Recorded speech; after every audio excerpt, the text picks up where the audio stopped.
अभो हर हर महादेव शिव शंभो कैलासपति मापति शिव शंकर बाबा धवलेश्वराय बालालिंगाय नमः। दीपं ज्योति परम ब्रह्म दीपं ज्योति जनार्दनः दीपाहरतु मे पापो पूजा दीप नमस्तुते।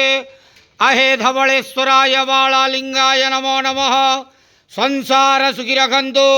आज शुभ सोमवार रे समस्त श्रद्धालु भक्त मान को आशीर्वाद करंतु, मनस्कामना पूर्ण करंतु, कर्म क्षेत्र उन्नति करंतु, ग्रहरिष्ट खंडन करंतु, जगतर मंगल करंतु, विश्वर कल्याण करंतु, आपणकर नाम विख्यात करंतु, सेवकर डाक श्रवण करंतु, समस्त गुआवसा भक्त मानकर मनस्कामना पूर्ण करंतु। जो जो भक्त माने आपणक पाखरे मानसिक रखिछंती तांका मानसिक पूर्ण करंतु। प्रभो धवलेश्वराय बालालिंगाय नमो नमः। संसार सुखी रखंतु, आनंद गवार हरि बोलो। आज शुभ सोमवार रे समस्त श्रद्धालु भक्त मान को आशीर्वाद करंतु, आनंद गवार हरि बोलो।